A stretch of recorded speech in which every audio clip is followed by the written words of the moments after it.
Coming up on this Friday edition of Daybreak, the Japanese government is set to release the results of its examination to verify the country's official apology for its wartime system of sexual slavery. The leaders of Korea and Kazakhstan agree to work closely together on major energy and power projects currently underway between the two countries. Plus, foreign investment banks keep their growth forecast for Korea this year at 3.8%. Daybreak begins now.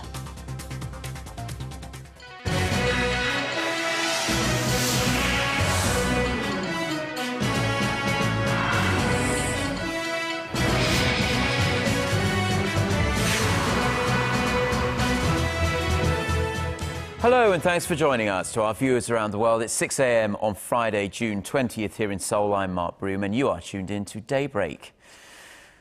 Our top story this morning, the Japanese government is set to announce the results of its review into a landmark apology for the country's wartime system of sex slavery. The Abe administration's decision to take another look at the so-called Kono statement has sent yet another chill down frosty Korea-Japan relations. Yoo Li-an reports. Japan's Deputy Chief Cabinet Secretary Katsunobu Kato is set to announce the result of a review on the Kono statement Friday at a House of Representatives Budget Committee meeting. The statement was issued back in 1993 by then Chief Cabinet Secretary Yohei and acknowledged for the very first time the Japanese Imperial Army had forced women, euphemistically called comfort women, into sexual slavery during World War II.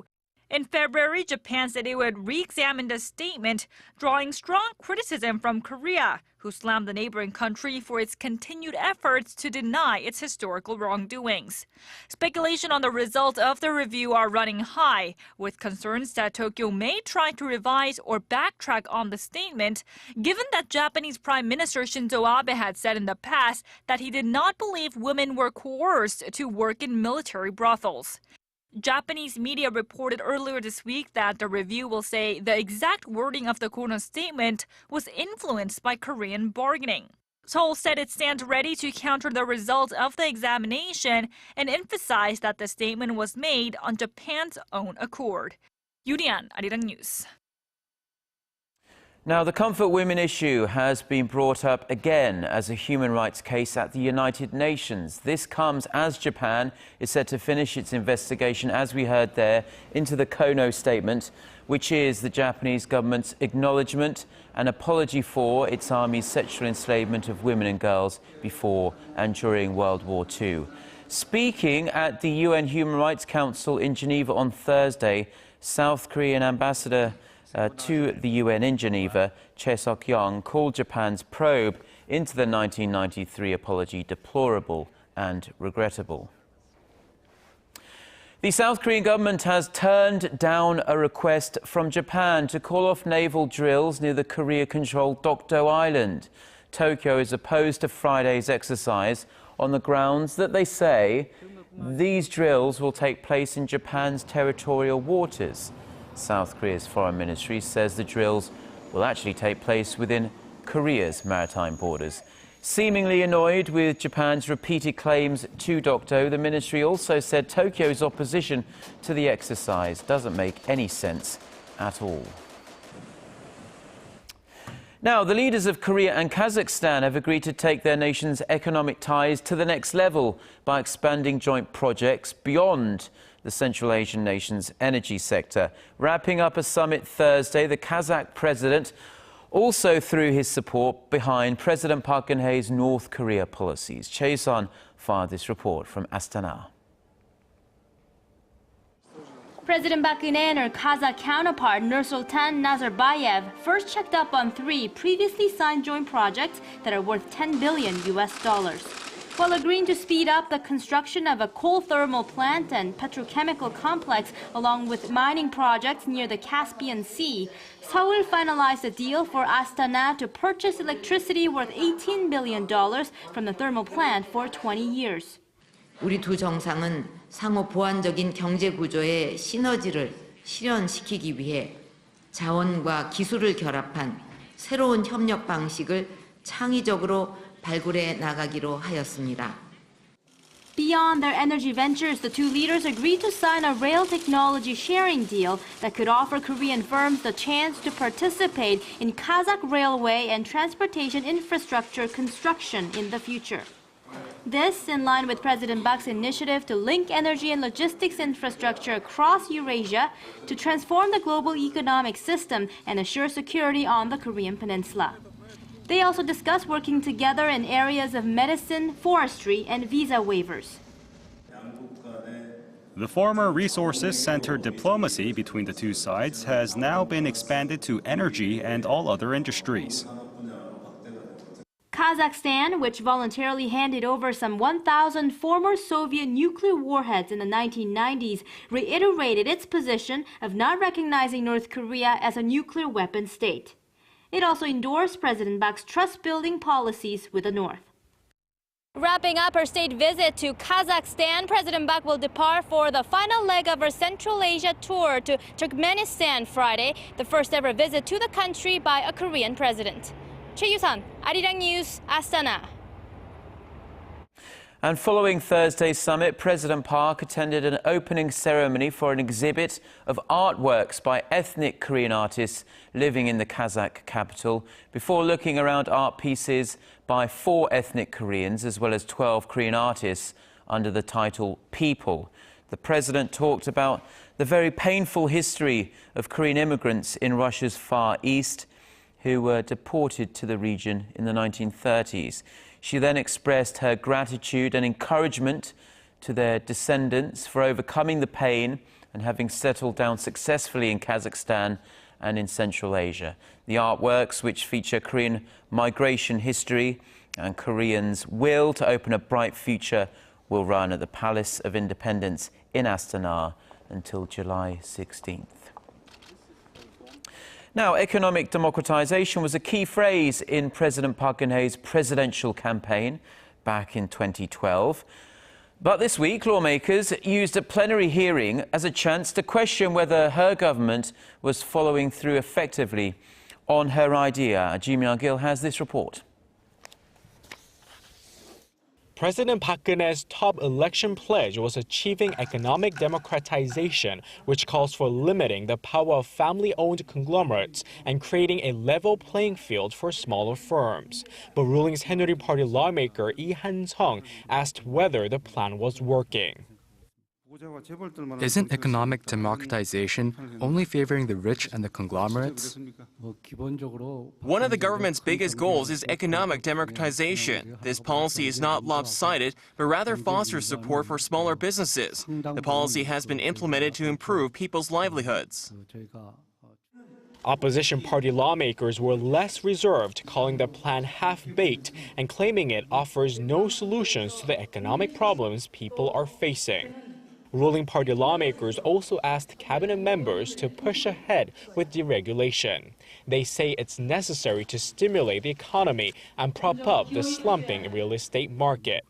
However, lawmaker Hong Jong-hak of the main opposition New Politics Alliance for Democracy asked about the effect on household debt. If we ease restrictions on home loans, what would happen to household debt?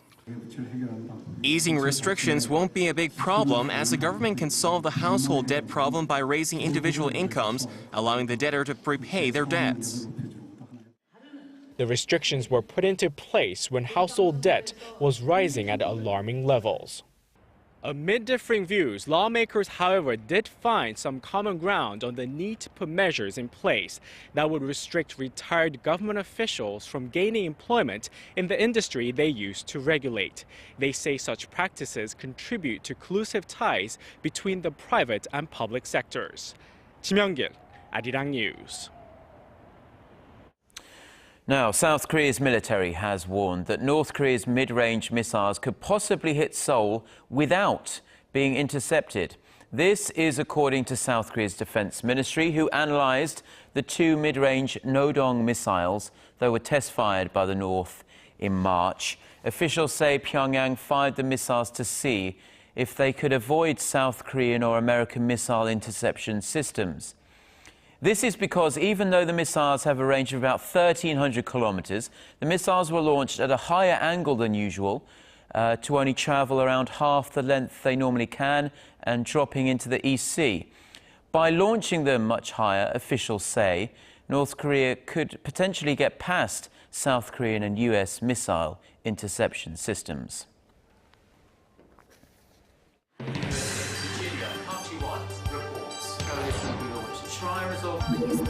We start before the sun rises to bring you the latest stories out of Korea. We also lead the way with important global coverage. Stay on the pulse of what is happening with Daybreak.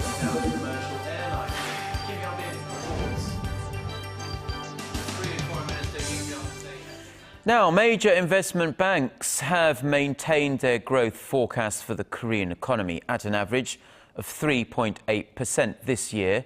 This despite the April ferry disaster. 8 leading institutions, including Goldman Sachs and Nomura, said they expect the Korean economy to continue on the path of recovery driven by strong exports. However, they did point to lingering risks due to the economy's fundamentals, including growing household debt and the falling profitability of exports due to the strength of the Korean won. Now, the Korean wave may be bringing record number of tourists to Korea, but the government is hoping the nation can become a hub for the meetings, incentives, convention and exhibition, or as it's otherwise known, the MICE industry as well. Our Shin Se-min reports on a special expo taking place dedicated to this goal. For the second year running in 2013, Seoul was named the best international business meetings destination by the U.S. edition of Business Traveler magazine. However, that success has not spilled over to the rest of the nation. According to a recent report by the Hyundai Research Institute, Korea's overall competitiveness in the meetings, incentives, conventions, and exhibition, or MICE industry is quite low, ranking 18th out of 21 nations surveyed. It found that Korea as a whole was lacking in terms of transportation, accommodations, and marketing. To pump some new life into the sector, Korea opened the MICE Expo 2014 on Thursday with more than 350 domestic and foreign businesses participating. The event, hosted by the Korea Tourism Organization and the Culture Ministry, provides the environment for business deals. Although we haven't seen a huge jump in sales yet, we are receiving more requests to hold events at our hotel. It's a big reason we continue to promote ourselves here at the expo and meet other potential business partners. The MICE Expo, which runs through Friday in Ilsan, also aims to attract more tourists to Korea through other means, like promoting the popular Buddhist temple stay program. Medical tourism is also a big draw. In fact, a big portion of Korea's MICE industry belongs to medical tourism, which has been growing at an average rate of more than 37% annually in recent years. And I'm interested to finding new partners, the DMC companies, the hotels, the venues, and medicine companies also. Of course, sometimes we have requests from Russian people to make a medicine inspection. That's why I'm trying to find something new. The government has plans to host more events and conventions on Korean soil in the years to come. And by doing so, it hopes to add jobs and provide a much-needed boost to the domestic economy. Shin Se-min, Arirang News. Now, Koreans love to eat fried chicken and drink a nice ice-cold beer during big sporting events. This combination is actually so popular that it has its own name now, chimek. World Cup time is usually boom time, but with most of the games starting so early in the morning here in Korea, Korean football fans are getting their snack food from elsewhere. Kim Hyun-bin reports. Chimek, a word that combines chicken and the Korean word for beer, mekju, is the go-to food and drink during sporting events here in the nation. Statistics back it up. During the 2010 World Cup in South Africa, sales of chicken and beer in Korea skyrocketed as high as 90% compared to the same period in the previous year. A similar effect was seen during the 2006 World Cup. But the effect has been muted during this year's global event, mainly due to the time difference between Brazil and Korea. In many ways, it's a repeat of what was seen during the 2010 World Cup, when sales were up for games watched in the evening here in Korea. As for Korea's early morning match against Nigeria, it was a much different story. Although sales were up, they paled in comparison to figures from the night games. While Team Korea plays its games in Brazil, it will be the early morning here in Korea. A fact that doesn't please chicken franchises. The World Cup games are starting in the wee hours this year. Chimek was not part of the hype, so sales have been lower than expected.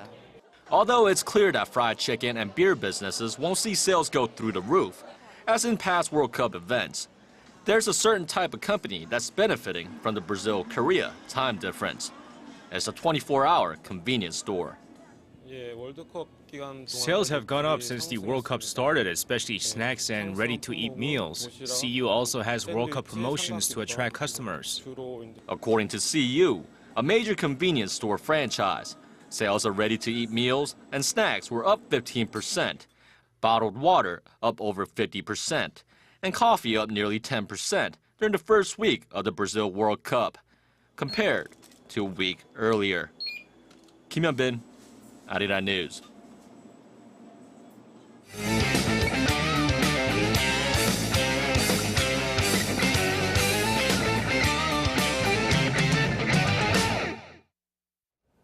And TGI Friday, everyone, as we continue on with our 2014 Brazil World Cup coverage with some matches that took place earlier today, this including Ivory Coast and Colombia, who both have a chance to advance to the next round.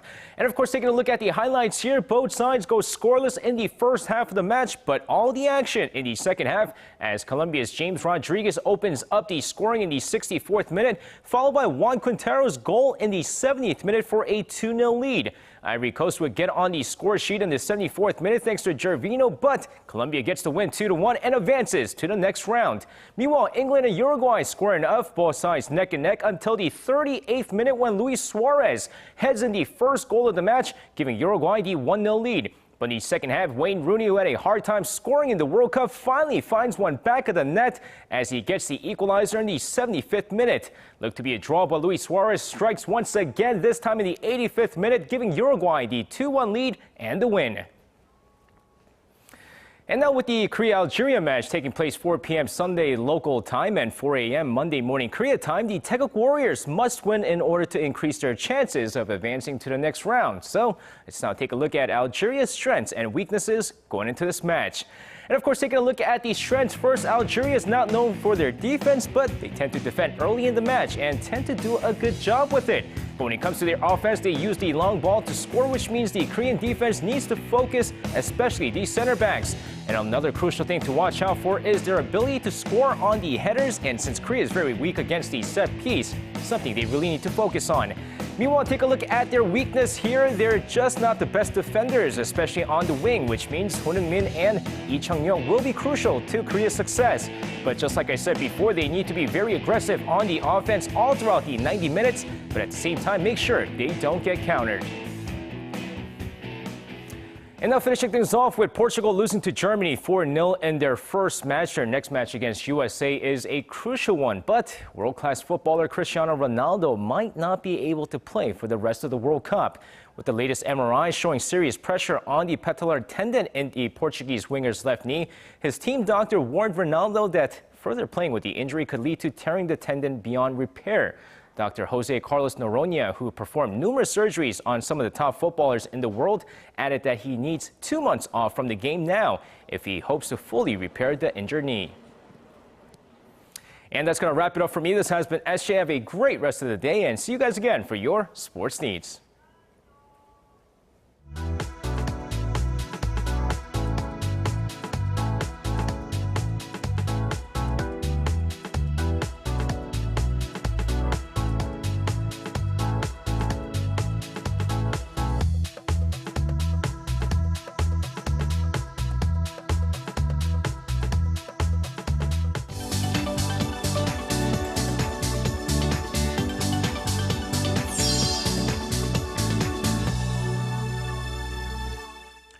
Time now for a look through the international headlines we're following this Friday morning. For that, we turn to our Eunice Kim, standing by in the news center. Good morning, Eunice. Good morning to you, Mark. U.S. President Barack Obama has said he will send up to 300 military advisors to Iraq, while emphasizing that American combat troops will not be fighting in Iraq again. Following a meeting with his national security team, President Obama told reporters the Iraq crisis is a problem that would have to be solved by Iraqis. The advisors would provide intelligence sharing and coordination support to Iraqi security forces fending off the ISIL militants bent on creating an Islamic caliphate in parts of Iraq and Syria. He did say military airstrikes were possible if and when they are deemed necessary. Meanwhile, conflicting reports on the ground on who's in control of the country's largest oil refinery.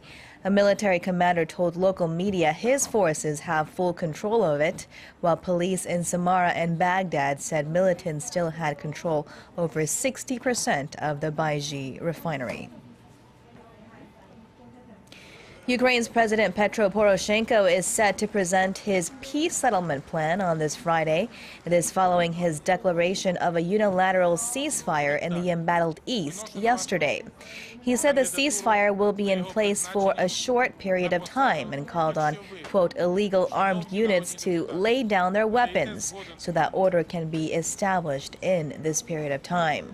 Kiev has also allocated some $16 million to purchase military equipment and field uniforms to arm its National Guard, which, in Poroshenko's words, are naked, barefoot, and unarmed. The Ukrainian leader is also set to sign the controversial EU association agreement, the very deal that ousted President Viktor Yanukovych refused to sign at the last moment, 1 week from today. An injured explorer was rescued after 12 days from Germany's deepest cave. Johann Westhauser was pulled out of a 1-kilometer deep hole in a rescue mission that brought together more than 700 people from 5 countries. The operation's rescue chief called it one of the most difficult rescue operations in the history of the Mountain Rescue Service. The 52-year-old was airlifted out of the cave after suffering injuries to his head and chest.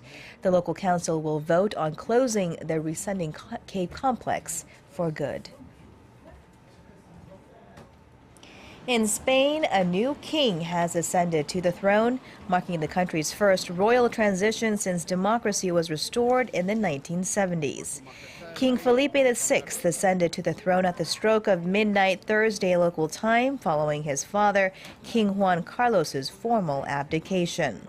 The swearing-in ceremony was kept low-key in respect to Spain's ongoing economic challenges. No foreign leaders or royal families were invited. In his first address to the people, the 46-year-old king promised to uphold the Constitution and said he had great hopes for the future of Spain.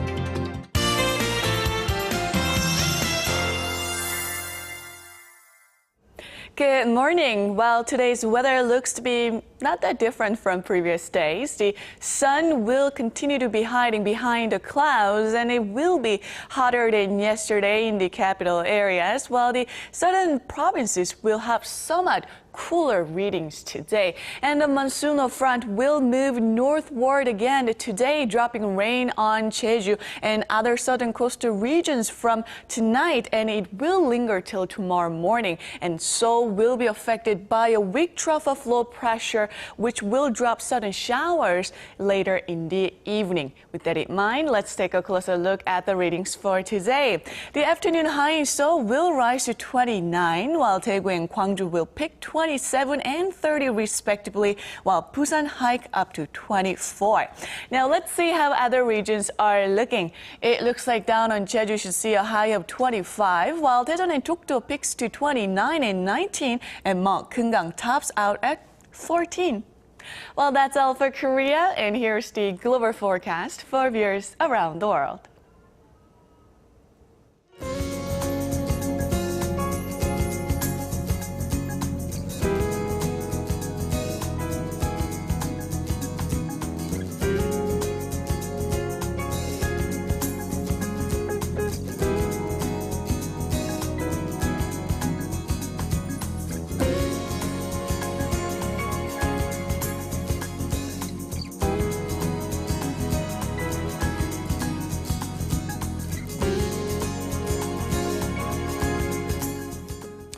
And those are the stories we have for you at this hour. Korea Today is coming up in about half an hour's time. We'll be back at the same time on Monday. Have a fabulous weekend. Goodbye.